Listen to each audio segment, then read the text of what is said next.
साथियों नमस्कार, मैं अभिषेक आपका फिर से अपने इस YouTube चैनल 2 मेगा क्लासेज में स्वागत करता हूं।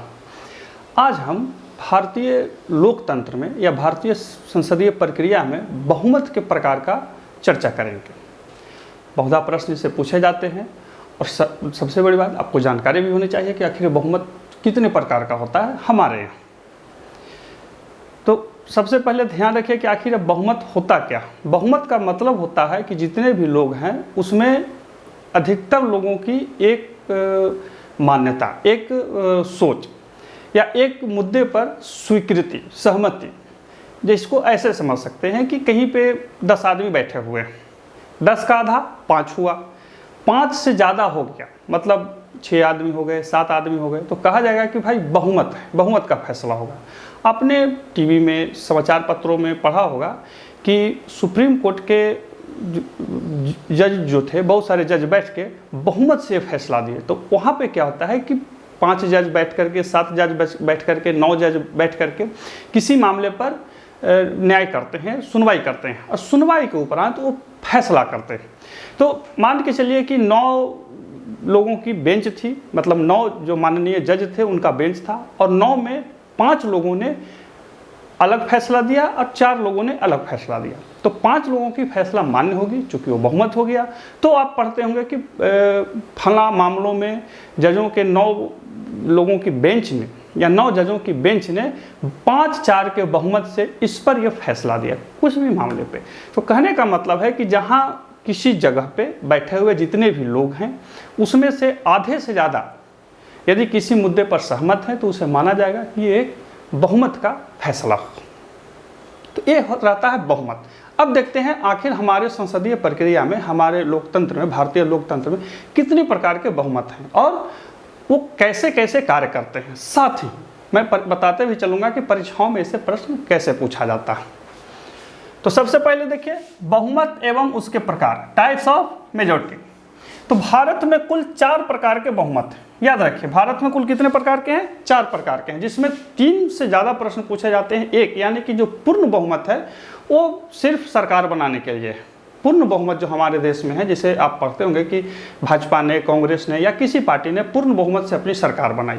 पूर्ण बहुमत का मतलब होता है कि जो संसद है, जो सदन है, संसद नहीं सदन, सदन मतलब कोई भी सदन, विधानमंडल, राज्यसभा, लोकसभा, कुछ भी सदन में जिस पार्टी, कोई भी पार्टी जो हो उसका पूर्ण बहुमत है। पूर्ण बहुमत का मतलब होता है कि जितने सदस्य हैं उसमें आधे से एक ज़्यादा। ध्यान रखिएगा। तो आइए देख लेते हैं सबसे पहले बहुमत कौन कौन है। पहला है पूर्ण बहुमत। कौन है? पूर्ण बहुमत। दूसरा होता है साधारण बहुमत, साधारण मतलब सिंपल मेजोरिटी। तीसरा होता है प्रभावी, प्रभावी मतलब इफेक्टिव मेजोरिटी। और चौथा है विशेष बहुमत यानी कि स्पेशल मेजोरिटी। ये 4 प्रकार के बहुमत हमारे संसदीय प्रक्रिया में चलते हैं और जितने भी हमारे यहाँ कार्य होते हैं, संसदीय प्रक्रिया के जितने भी कार्य होते हैं, फैसले लिए जाते हैं, कानून बनाए जाते हैं, वो इन्हीं सब बहुमत से किए जाते हैं, इन्हीं सब मेजोरिटी से किए जाते हैं। हालांकि सब के लिए प्रक्रिया अलग अलग रखी गई है। अब इसको एक एक करके देख लेते हैं। तो ध्यान रखिएगा हमारे यहाँ 4 प्रकार के हैं। कौन कौन? पूर्ण बहुमत, साधारण बहुमत, प्रभावी बहुमत, विशेष बहुमत। तो सबसे पहले देखते हैं पूर्ण बहुमत। पूर्ण बहुमत क्या होता है? पूर्ण बहुमत का मतलब हो गया कि किसी भी सदन में कुल संख्या का आधा से एक ज़्यादा। याद रखिए आधा से एक ज़्यादा, 51% नहीं, 52% नहीं, 50% प्लस 1। और किसी भी सदन में, हर सदन के लिए हमारे यहाँ अलग अलग है। मान के चलिए कि बिहार में अलग है, उत्तर प्रदेश में अलग है, मणिपुर में अलग है, त्रिपुरा में अलग है, केरला में अलग है, सब जगह अलग अलग है। यदि भारत में लोकसभा के बारे में बात किया जाए तो 273 है और राज्यसभा में 123 है। अब देखिए कैसे बनेगा, पूर्ण बहुमत कैसे माना जाएगा। तो मान के चलिए मैं ऊपर वाले को हटा देता हूं। ध्यान रखिएगा 4 प्रकार के बहुमत है।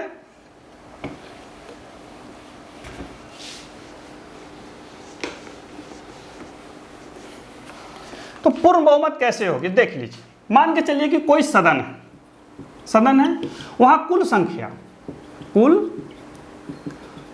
कितनी है? 400। तो 400 का आधा कीजिए, 50% यानी कि 200, अब प्लस 1 जोड़ दीजिए, यानी कितना हो गया? 201। यानी कि जहां 400 सदस्यों की संख्या है, किसी सदन में 400 सदस्य हैं, तो उसका पूर्ण बहुमत होगा 201। यानी कि 201 सदस्य यदि किसी पार्टी के आ गए तो उसकी सरकार जो है पूर्ण बहुमत की सरकार मानी जाएगी। यही है पूर्ण बहुमत। अब पूर्ण बहुमत से प्रश्न ज़्यादा नहीं पूछे जाते हैं। पूर्ण बहुमत की सरकार यदि लिखा गया या कहीं आपको पढ़ने को मिला तो मानेंगे कि वहाँ जितने भी सदस्य हैं, सदन की जितनी संख्या है, उसका आधा से एक ज़्यादा, ये हुआ पूर्ण बहुमत। अब देखते हैं साधारण बहुमत। साधारण बहुमत क्या होता है? साधारण बहुमत मतलब सिंपल मेजोरिटी। सिंपल मेजोरिटी मतलब साधारण बहुमत। साधारण हमारे यहाँ हमारे सदन संसदीय प्रक्रिया में सदन की जो अधिकतर कार्रवाई होती है, अधिकतर जो क्रियाकलाप होते हैं, अधिकतर जो काम बनते हैं, बनाए जाते हैं, वो इसी साधारण बहुमत से बनाए जाते हैं। किससे बनाए जाते हैं? इसी साधारण बहुमत से बनाए जाते हैं। कौन कौन होता है? तो नए राज्यों का गठन, नागरिकता, धन विधेयक, वित्तीय या साधारण विधेयक, स्थगन प्रस्ताव, विश्वास प्रस्ताव, राष्ट्रपति शासन, राज्यों में लोकसभा के अध्यक्ष उपाध्यक्ष के चुनाव इत्यादि, ये सब जो होता है ये साधारण बहुमत से होता है। साधारण मतलब सिंपल। सदन की जो कार्रवाई चलाई जाती है प्रायः चूँकि काम होता है तो इसको सिंपल मेजोरिटी से ही सारे काम को किया जाता है। एक चीज़ ध्यान रखिएगा कि जितना कड़ा बात या जितना कड़ा कानून उतना कड़ा प्रावधान हमारे यहाँ ऐसे रखा गया। सदन के हर एक कार्य के लिए यदि बहुत बड़ा कानून बना दिया जाएगा तो नित्य के जो कार्य होते हैं वो नहीं हो पाएंगे। तो उससे बचने के लिए हर चीज़ के लिए एक अलग अलग व्यवस्था रखी गई है। तो ये उसी का प्रथम व्यवस्था कौन? साधारण बहुमत। साधारण बहुमत मतलब सिंपल मेजोरिटी। इसमें क्या होता है? इसमें लिखा जा गया है कि उपस्थित एवं मतदान देने वाले, उपस्थित एवं मतदान देने वालों के बहुमत। यानी कि ध्यान रखिएगा, शब्द पर ध्यान रखिएगा, उपस्थित एवं मतदान देने वाले। अब इसको समझ लीजिए। मान के चलिए कि लोकसभा या किसी लोकसभा के सदन लिख देता हूं, किसी सदन में कार्य हो रही है। क्या हो रही है? कार्य हो रही है। तो गणपूर्ति कितना होता है? गणपूर्ति हमारे यहाँ 1/10 है। किसी भी सदन के गणपूर्ति का मामला कितना है? 1/10 है। तो किसी सदन में मान के चलिए कि 300 सदस्य हैं, ठीक है। गणपूर्ति से ऊपर होना चाहिए। जब कार्रवाई चल रही है सदन की तो मान के चलिए कि 150 सदस्य उपस्थित हैं। कितने सदस्य उपस्थित हैं? 150 सदस्य उपस्थित हैं। उन 150 सदस्य में 50 ने कहा हम भाग नहीं लेंगे, मतदान में भाग न लेंगे। ध्यान रखिए, कोई एक सदन है, कोई भी सदन मतलब विधानमंडल, लोकसभा, राज्यसभा, कोई भी, उसमें गणपूर्ति होना चाहिए तभी कार्रवाई चलेगी। ध्यान रखिएगा, ये चीज़ ध्यान रखिएगा कि गणपूर्ति नहीं होगी तो कार्रवाई नहीं चलेगी। गणपूर्ति होनी चाहिए। गणपूर्ति है तो काम होगा, नहीं है तो नहीं होगा। गणपूर्ति 1/10 होता है, जितनी भी सदन की संख्या उसका 1/10 होता है। तो कोई एक सदन है, 300 उसमें कुल सदस्य हैं और वहाँ गणपूर्ति हो चुका है, यानी कि 30 सदस्य उपस्थित हो चुके हैं, 30 सदस्य या उससे ज़्यादा उपस्थित हो चुके हैं। तो जब कोई मामले पर बहस हो रही है, कोई भी मामला, राज्य का गठन, नागरिकता, धन विधेयक, कोई भी मामले पर बहस हो रही है, तो टोटल 150 सदस्य उपस्थित हैं। यानी कि जो प्रेजेंट हैं 150 सदस्य प्रेजेंट हैं। उस 150 में 50 ने कहा कि हम मतदान नहीं करेंगे या नहीं है, वहाँ पे मतदान में भाग वो नहीं लेंगे। तो मतदान में कितने लोग भाग लेंगे? मतदान में भाग लेंगे आपका 150 से 50 हटा दीजिए, यानी कि 100 आदमी। तो 100 आदमी का आधा कितना होगा? 100 आदमी का आधा कर दीजिए 50 आदमी, और एक आदमी जोड़ दीजिए, कितना हो गया? 51। यानी कि 51 आदमी भी यदि उस प्रस्ताव के या उस विधान के या विधि के समर्थन में आ गए तो प्रस्ताव पास हो जाएगा। ध्यान रखिए, सदन की संख्या कितनी थी? 300, लेकिन प्रस्ताव कितने में पास हो गया? 51 आदमी में। इसी को कहा जाता है साधारण बहुमत। साधारण बहुमत को ध्यान रखिएगा, इसको कार्यशील बहुमत भी कहा जाता है। इसे कार्यात्मक या कार्यशील बहुमत भी कहा जाता है। क्या कहा जाता है? कार्यात्मक या कार्यशील बहुमत।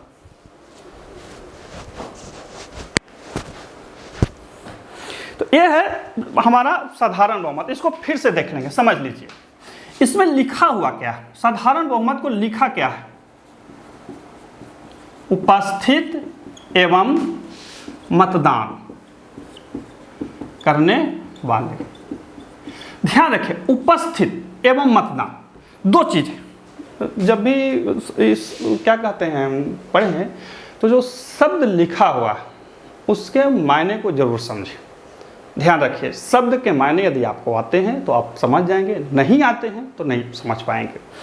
तो हमारे संसदीय प्रक्रिया में जितने भी कार्य होते हैं 90%, लगभग 90% कार्य जो हैं इसी साधारण बहुमत से होता है। मैंने कुछ चीज़ों को लिख रखा है कि ये सब चीज़ें जो हैं साधारण बहुमत होती हैं, और परीक्षाओं में पूछता है कि निम्न में से किस बहुमत को कार्यात्मक या कार्यशील बहुमत भी कहा जाता है। तो साधारण यानी कि सिंपल मेजोरिटी को, इसका परिभाषा दिया गया है। साधारण बहुमत मतलब कि उपस्थित एवं मतदान करने वाले का बहुमत, उपस्थित एवं मतदान करने वाले यानी कि जितने लोग प्रेजेंट हैं और उसमें बहुमत, लेकिन गणपूर्ति होनी चाहिए। अब मान के चलिए कि पीसीएस के परीक्षाओं में पूछ दे कि उपस्थित हैं लोकसभा में कि उपस्थित हैं 30 आदमी, तो क्या कानून बनेगा? नहीं, 1/10 होना चाहिए। जितनी भी सदन की संख्या है उसका 1/10 होना चाहिए। मान के चलिए कि 545 है तो 54-55 आदमी उपस्थित होने चाहिए, उसके बाद ही कुछ होगी, उसके नीचे नहीं होगा। कभी कभी तो सदन में लोग होते ही नहीं हैं और कभी कभी होते हैं। हालांकि जो सामान्य विधि विधान बनाने में, मतलब सामान्य समय में सदन की उपस्थिति बहुत ज़्यादा मतलब पूरा नहीं हो पाता। अमूमन 150, 200, 300, 350 आदमी आ गए तो बहुत बड़ी बात होता नहीं। तो इसको क्या कहेंगे? उपस्थित एवं मतदान करने वाले। इसको फिर से समझ लीजिए। मान के चलिए कि कोई सदन है, कोई सदन है या लोकसभा ही मान के चलिए, लोकसभा में उपस्थित है टोटल 400 लोग। हालांकि इतना होते नहीं, 400 लोग। संख्या कितनी है? संख्या तो बहुत ज़्यादा है, लेकिन उपस्थित है 400 आदमी। किसी प्रस्ताव पर आज बहस होनी है तो उपस्थित है 400 आदमी। तो 400 आदमी में आपको बोलेंगे कि 100 आदमी मतदान में भाग नहीं लेंगे।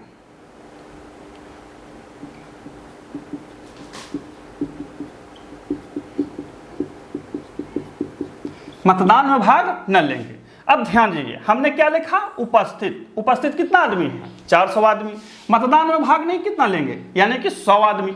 तो यहाँ लिखा हुआ उपस्थित एवं मतदान करने वाले या भाग लेने वाले, यानी कि उपस्थित और मतदान करने वाले। तो उपस्थित था 400, मतदान नहीं किया 100 आदमी, यानी कि टोटल 300 आदमी। 300 आदमी जो हैं वो इस दोनों शर्त को पूरा कर रहे हैं, उपस्थित भी हैं और मतदान भी कर रहे हैं। यानी कि 400 की जो संख्या थी उसमें 100 आदमी मतदान में भाग नहीं ली। यहाँ कुल संख्या से मतलब नहीं, जो आए हैं उसी में से कुछ आदमी ने बोला कि हम मतदान नहीं करेंगे, भाई हम इस मुद्दे पर समर्थन नहीं करते हैं, या किसी कारण बस वो मतदान नहीं करेंगे। हालांकि बहुत बार सांसद महोदय कहते हैं कि इस मुद्दे पर हम समर्थन नहीं करेंगे, क्योंकि बहुत सी चीज़ें होती हैं जिसमें वो पीछे हटते हैं। उनकी अपनी एक क्या कहते हैं राजनीतिक सामाजिक मजबूरी होती है, तो उसमें वो कह सकते हैं कि हम भाग नहीं लेंगे। पार्टियां होती हैं वो अलग होती हैं, व्यक्ति की कुछ अपनी जो निष्ठा होती है वो अलग होती है। ये लोकतंत्र में ये वैलिड चीज़ है, कोई इनवैलिड चीज़ नहीं है। तो ध्यान रखिए, 400 आदमी थे, 100 ने मतदान नहीं किया। तो हमें क्या है?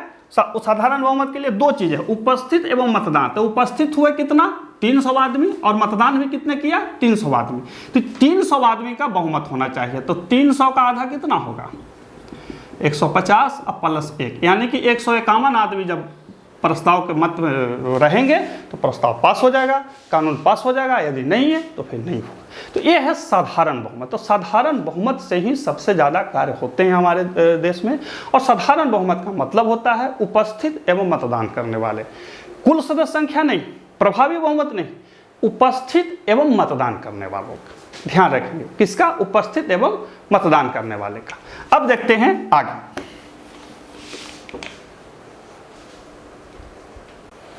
अब समझते हैं प्रभावी बहुमत, इफेक्टिव बहुमत को। देखिए, प्रभावी बहुमत का मतलब हो गया सदन की जो संख्या है उसमें से जो रिक्तियां हैं उसको हटा दीजिए और फिर उसका बहुमत निकाल लीजिए। एकदम सिंपल सी बात है। देखिए कैसे निकलता है। कोई सदन है, सदन में 250 सदस्य हैं, कितने सदस्य हैं? 250 सदस्य। मान के चलिए कि 6 पद रिक्त है। देखिए रिक्त और अनुपस्थिति, ये दोनों में अंतर। अनुपस्थिति का मतलब हुआ कि सदन की कार्रवाई चल रही है, अपनी घनपूर्ति के हिसाब से चल रही है, बहुत सारे माननीय सांसद वहाँ नहीं है। रिक्ति अलग है। रिक्ति का मतलब हुआ कि वो जो पद है वो खाली हो चुका है। खाली किसी भी प्रकार से हो सकता है। किसी माननीय सांसद की मृत्यु हो चुकी है, किन्हीं के चुनाव को अवैध घोषित किया जा चुका है, या किन्होंने त्याग पत्र दे दिया है। आपने सुना होगा कि फला ने अपने सांसदीय विधायकी से फला पद के लिए त्याग दे दिया, तो वो पद रिक्त हो जाती है। और उस समय किसी खास समय में जो रिक्त पद है उसको पूरे पद से हटा दिया जाएगा, तो जो शेष बचेगा वही प्रभावी शक्ति होती है। प्रभावी बहुमत यह सदन के प्रभावी ताकत को दर्शाता है। प्रभावी ताकत को लिखा हुआ क्या है? प्रभावी शक्ति का अर्थ सभी तत्कालीन सदस्यों से है। याद रखिए, ये शब्द मैंने पहले भी बोला था कि शब्दों पर ध्यान है। सभी तत्कालीन सदस्य, यानी कि सदन की जो सभी मतलब ऑल जो सदस्य हैं उनको बताता है। कौन सी? प्रभावी शक्ति। प्रभावी शक्ति का मतलब जो सदन है उसमें कितने सदस्य वर्तमान में हैं, रिक्तियों को हटा करके, वही उसकी ताकत होती है। उपस्थिति अनुपस्थिति नहीं। उपस्थिति अनुपस्थिति अलग मैटर है, रिक्तियां अलग होती है। रिक्तियां का मतलब ही हो गया कि वो जो पद है वो खाली हो चुका है, सीट जो है वो खाली हो चुका है किसी भी कारणवश। मैंने पहले भी बोला, डेथ हो गई या किसी अन्य पद को ग्रहण किए या उनके चुनाव को अवैध घोषित कर दिया गया है, किसी भी प्रकार से पद रिक्त हो गया तो उसको हटा लें। इसको समझते हैं। 250 सदस्य हैं, 6 पद रिक्त है, तो कुल कितना हो गया? कुल हो गया 250 घटाओ 0.6 यानी कि 244। अब 244 का आधा कर दीजिए, कितना हो गया? 122। 122 अब प्लस 1 कर देंगे तो कितना हो जाएगा?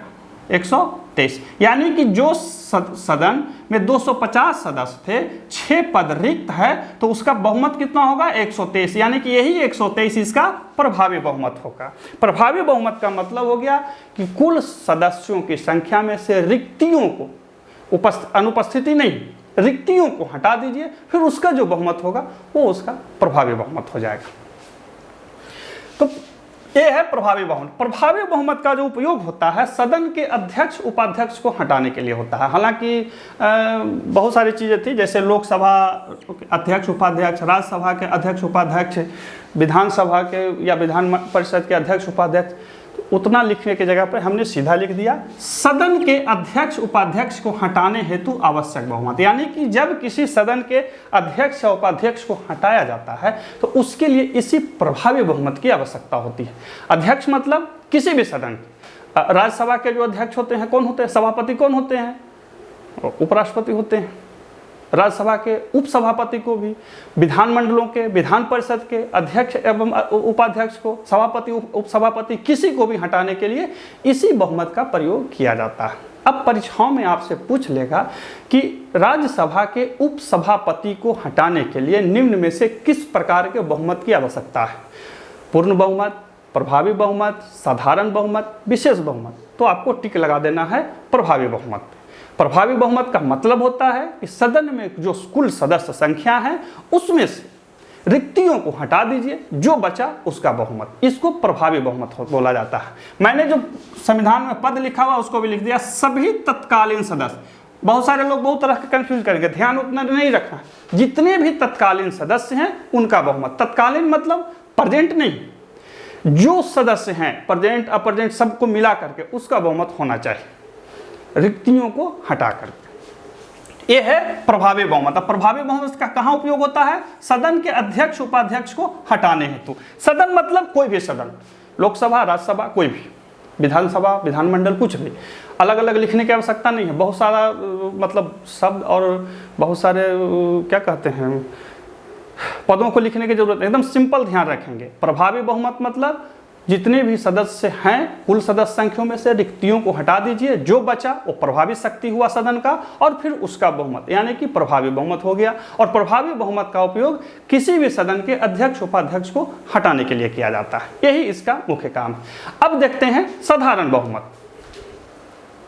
तो अब देखते हैं विशेष बहुमत। विशेष बहुमत जो है वो थोड़ा सा उन बाकी जो बहुमत से उससे अलग है, इसी को थोड़ा ज़्यादा ध्यान रखेंगे। सदन में, किसी भी सदन में पूर्ण बहुमत, साधारण बहुमत और प्रभावी बहुमत के अलावा जो भी बहुमत होगा वो विशेष बहुमत होगा। हालांकि इसके भी बहुत सारे प्रकार हैं, ध्यान रखिए। साधारण बहुमत का एक प्रकार है, वो एक ही प्रकार है। प्रभावी बहुमत का एक प्रकार है, एक ही प्रकार है। पूर्ण बहुमत की एक प्रकार है, एक ही प्रकार है। लेकिन विशेष बहुमत के विभिन्न स्थितियों में विभिन्न प्रकार हैं। ऐसा इसलिए रखा गया है कि संविधान में बहुत सारे ऐसे कृत्य होते हैं जो साधारण होते हैं, लेकिन बहुत सारे ऐसे कृत्य होते हैं जो असाधारण होते हैं। तो जैसा काम वैसा बहुमत। हमारे जो संविधान निर्माताओं ने इसी सोच के आधार पर इसी को रखा था। ये बहुत सही चीज़ है, क्योंकि संविधान में बहुत सारे जो पद हैं वो पार्टियों के द्वारा बनते हैं, लेकिन वो संविधान के प्रति उत्तरदायी होते हैं। जैसे राष्ट्रपति का पद, न्यायाधीशों का पद, election commission of India, Bharat के जो मुख्य निर्वाचन अधिकारी हैं, और कैग के जो अध्यक्ष होते हैं, वो सब संविधान के प्रति उत्तरदायी होते हैं। हालांकि चुनाव सरकार ही करती है, लेकिन संवैधानिक पद है। तो इन पदों को हटाने के लिए एक विशेष प्रक्रिया अपनाई जाती है, और साथ ही उस प्रक्रिया में विशेष बहुमत की आवश्यकता होती है। इसीलिए इनकी पदों की सुरक्षा के लिए भी संविधान में अलग सुरक्षा रख दी गई है। वहाँ साधारण से काम नहीं चलेगा। साधारण से यदि रखेगा तो बेचारे जो पद वाले हैं डरते रहेंगे कब सरकार एक साधारण विधेयक से हमको वापस कर देगी। तो उस सब की सुरक्षा के लिए अलग अलग व्यवस्था रखी गई है। तो इसी विशेष बहुमत को देख लेते हैं। तो विशेष बहुमत का मतलब है साधारण, पूर्ण एवं प्रभावी बहुमत के अलावा जो भी बहुमत है वो सब विशेष बहुमत है। यानी कि वो सब के सब विशेष बहुमत है। मुख्यतः ये 3 प्रकार के होते हैं, ध्यान रखिएगा। विशेष बहुमत जो होते हैं मुख्यतः 3 प्रकार के होते हैं, और 3 स्थितियों में इसका उपयोग किया जाता है। कहीं पे आपको 2/3 मिलेगा, कहीं पे आपको आधे से अधिक साथ ही 2/3 मिलेगा, और कहीं पे कुल संख्या का 2/3 मिलेगा। तो जैसा काम वैसा बहुमत। इसको ध्यान से देख लेते हैं। पहला है अनुच्छेद 249 312 के अनुसार विशेष बहुमत। देखिए अनुच्छेद 249 312 राज्यसभा राज्य सूची के मामलों पर या अखिल भारतीय सेवाओं को लाने के लिए जो प्रस्ताव पारित करेगी, उसके लिए कहा गया है कि राज्यसभा विशेष बहुमत से पारित करेगी। और वो जो विशेष बहुमत होगा वो क्या होगा? उपस्थित एवं मतदान करने वालों के 2/3। याद रखिए, अब उपस्थित एवं मतदान किसके लिए? देखिए 249 312 क्या है? राज्य सूची में कानून या अखिल भारतीय सेवाओं के लिए राज्यसभा पर अपनाती है। आपने पढ़ा होगा कि राज्यसभा राज्य सूची पर कानून बनाने के लिए कोई प्रस्ताव ला सकती है, या अखिल भारतीय सेवाओं को बनाने के लिए या हटाने के लिए प्रस्ताव को ला सकती है, पास कर सकती है। तो जो प्रस्ताव लाया जाएगा या पास किया जाएगा उसके लिए एक विशेष बहुमत चाहिए राज्यसभा का। याद रखिए, राज्यसभा का एक विशेष बहुमत चाहिए। और विशेष बहुमत क्या है? उपस्थित एवं मतदान करने वालों का 2/3। देखिए साधारण विधेयक में हमने क्या देखा था? साधारण विधेयक में था कि उपस्थित एवं मतदान करने वालों का बहुमत। तो वहां क्या था कि उपस्थित जितना है मतदान किया उसमें 50% करके एगो जोड़ दिए। लेकिन यहाँ क्या रखा है? नहीं, 2/3, यानी कि जितने उपस्थित है, जितने ने मतदान किया उसका 2/3 होना चाहिए। तो कोई एक सदन है, इसको समझ लीजिए, कोई एक सदन है, वहां 300 सदस्य है, ठीक है। 300 सदस्यों में 120 सदस्य अनुपस्थित हैं, कितना हुआ? या 100 सदस्य अनुपस्थित हैं। ध्यान रखिए, राज्यसभा में मान के चलिए तत्काल उस समय जो कैपेसिटी थी वो 300 था। हालांकि तो कम है, लेकिन मैं समझने के लिए बता देता हूँ। चलिए और नीचे कर देता हूँ, इसको 250 है या 240 है, 230 है, कहीं पर भी राज्यसभा में ऐसे रखा गया है। तो उसके अलावा मान के चलिए कि 250 सदस्य में 50 नहीं आए, 50 नहीं आए, तो कितना हो गया?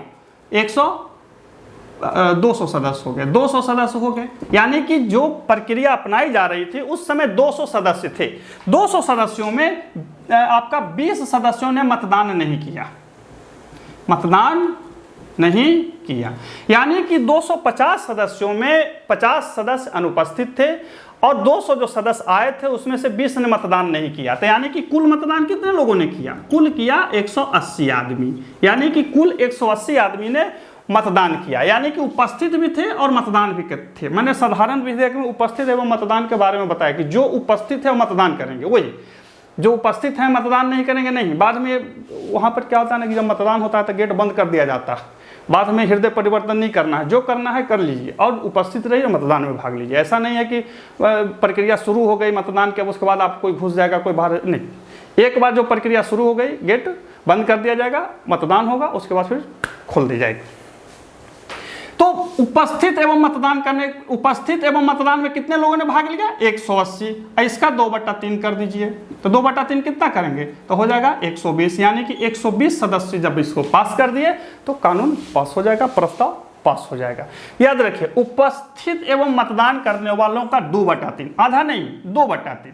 यानी कि परीक्षाओं में जब आपसे पूछे कि अखिल भारतीय सेवाओं के लिए या राज्य सूची पर विषय बनाने के लिए राज्यसभा जो प्रस्ताव पास करती है वो किस बहुमत के साथ करती है, तो 2/3।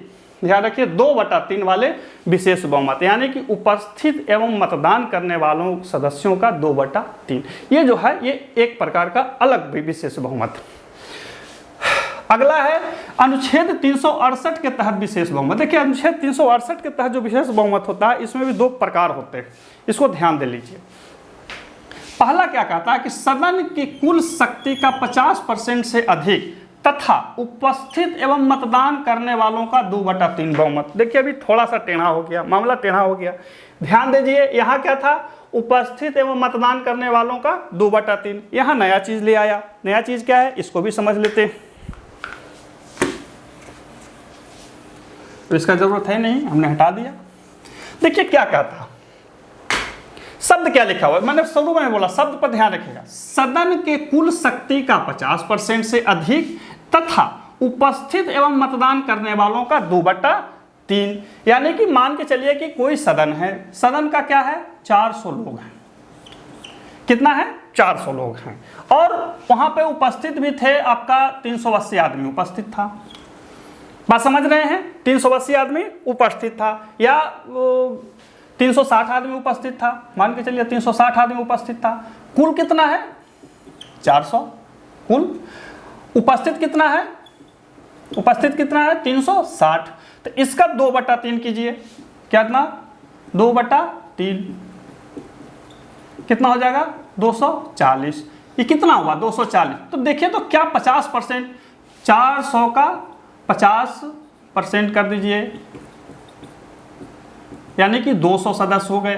तो क्या इस शर्त को 240 पूरा कर रहा है? यानी कि सदन के कुल शक्ति का 50% से अधिक तथा उपस्थित एवं मतदान करने वालों का 2/3। देखिए, तो 400 कुल सदस्य थे, तो इसका आधा कितना होगा? 200। यानी कि 200 से ऊपर लोगों का समर्थन होना चाहिए। साथ ही जितने उपस्थित थे मतदान किए, याद रखिए, उपस्थित एवं मतदान, ऐसा नहीं कि इसमें से कुछ लोग मतदान नहीं करेंगे तो फिर प्रस्ताव गिर जाएगा।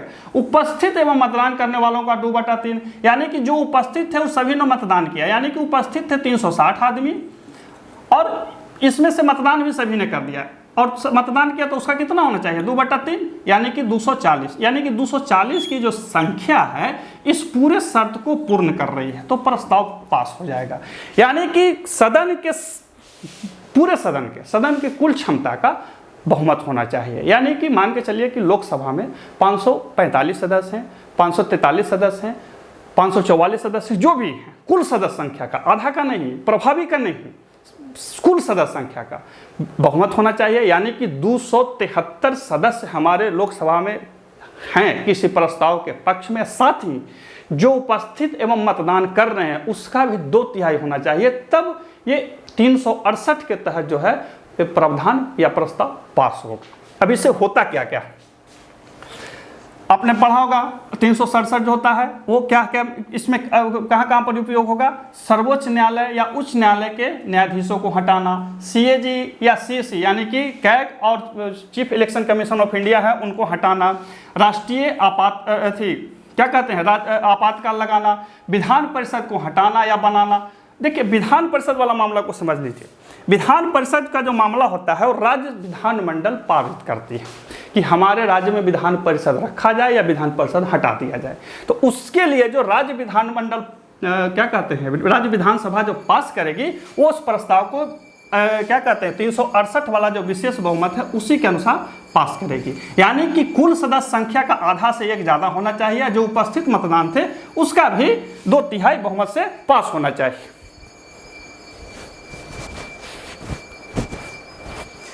अब इसी में एक चीज और आता है, जब कोई मामला संघीय ढांचे को प्रभावित करता है। संघीय ढांचे को प्रभावित करने का मतलब हो गया कि कोई ऐसा मुद्दा जिसमें संघ के सभी राज्यों की जो सहभागिता है उस पर कुछ असर पड़ने वाली है, तो उस स्थिति में क्या होगा कि आधे राज्यों का भी बहुमत प्राप्त होना चाहिए। यानी कि कोई प्रस्ताव जो संघीय ढांचे को प्रभावित कर रहा है उसके लिए आपको एक विशेष बहुमत, यानी कि कुल सदस्य संख्याओं का 50%, साथ ही उपस्थित एवं मतदान करने वालों का 2/3 बहुमत होना चाहिए। इसके अलावा आधे राज्यों का समर्थन होना चाहिए। क्या होना चाहिए? आधे राज्यों का समर्थन। और ये जो आधे राज्य समर्थन देंगे वो साधारण बहुमत से देंगे। याद रखिए, ये जो आधे राज्य समर्थन देंगे कैसे देंगे? साधारण बहुमत से देंगे। वहां फिर विशेष बहुमत की जरूरत नहीं है। परीक्षाओं में जब पूछे कि निम्न में से कोई मामला जो है संघीय ढांचे को प्रभावित कर रहा है, राज्य विधानमंडल या राज्य विधानसभा जो है वो उसे किस बहुमत से पारित करेगी? तो साधारण बहुमत से पारित करेगी। हालांकि इसमें समय सीमा नहीं दिया हुआ, जब मन होगा पारित करेगा। तो ये था 368 के तहत विशेष बहुमत। इसको ध्यान रखेंगे, कुल सदस्य संख्या का आधा कम से कम होना चाहिए, साथ ही उपस्थित एवं मतदान करने वालों का 2/3। कुल सदस्य संख्या का आधा, साथ ही उपस्थित एवं मतदान करने वालों का 2/3। थोड़ा सा पजल है, ध्यान रखेंगे। जो मैंने पहले भी बोला कि शब्द पर ध्यान रखेंगे, शब्द पर ध्यान रखेंगे, कहीं कंफ्यूजन नहीं होगा। आराम से आप परीक्षाओं में जब बैठेंगे आपसे बन जाएंगे। अब अगला क्या कहता है कि राष्ट्रपति पर जो महाभियोग होता है उसमें भी एक विशेष बहुमत अपनाया जाता है और उसको अनुच्छेद 61 के तहत विशेष बहुमत कहा जाता है। राष्ट्रपति पर जो महाभियोग प्रक्रिया अपनाई जाती है उसमें भी एक विशेष बहुमत चाहिए। अब वो क्या है सो देख लेते हैं। सदन की कुल संख्या का 2/3 बहुमत। याद रखिए, इसमें क्या है कि जितना सदन है उसका 2/3 बहुमत होना चाहिए। उपस्थित नहीं, प्रभावी नहीं, वो सब कुछ नहीं, जो सदन है उसका 2/3 बहुमत होना चाहिए। मान के चलिए कि लोकसभा में कितना है? 545 का 2/3 होना चाहिए। समझ रहे हैं? इसका 2/3 यहाँ पे होना चाहिए। काट लीजिए, जो भी आएगा आपका उसका बहुमत होना चाहिए। सदन के कुल संख्या का, सदन में उपस्थिति नहीं, रिक्ति नहीं, प्रभावी नहीं, कुछ नहीं, जो सदन है मतलब सदन की जो फुल ताकत है उसका 2/3 बहुमत होना चाहिए। ये जो है वो राष्ट्रपति को हटाने के लिए इस प्रकार की विशेष बहुमत की होती है। देखिए यहाँ पे सीधा सीधा शब्द लिखा है, कहीं पे कोई गड़बड़ झाला नहीं। सदन की कुल संख्या का 2/3 का बहुमत, यानी कि जितना सदन है उसका, सदन की जो क्षमता है, लोकसभा की जो क्षमता है, राज्यसभा की जो कुल क्षमता है, उसका 2/3 का बहुमत होना अनिवार्य है, तभी महाभियोग प्रस्ताव पास हो पाएगा। ठीक है, इसका 2/3 निकालेंगे, काट लीजिएगा, आप अपना खुद मेहनत कीजिएगा। ठीक है, तो कहने का मतलब है कि जब राष्ट्रपति पर महाभियोग लगाया जाता है तो उसका 2/3 यानी कि जो कुल संख्या उसका 2/3 होना चाहिए। कुल संख्या मतलब कुल संख्या, कितने गायब हैं, कितने उपस्थित हैं से मतलब नहीं है, जितना लोग है उसका 2/3 आ जाना चाहिए। जब 2/3 आ जाएगा तो फिर वो प्रस्ताव पारित हो जाएगा और राष्ट्रपति पर महाभियोग जो लगाया गया है वो साबित हो जाएगा, उनको पद से हटना पड़ेगा। तो सदन की कुल संख्या का 2/3 कितना होगा? ध्यान दे लीजिएगा, अपना गुणा भाग कर लीजिएगा। तो ये था हमारा आपका बहुमत। बहुमत मतलब बहुमत कितने प्रकार के हमारे यहाँ संसदीय प्रक्रिया में अपनाए जाते हैं और किस बहुमत से किनको कैसे हटाया जाता है और कहाँ पे किस बहुमत का प्रयोग किया जाता है। फिर से रिमाइंड कर लेंगे, 90% जो हमारे यहाँ कृत्य होते हैं, संसदीय कार्य होते हैं, साधारण बहुमत से होते हैं।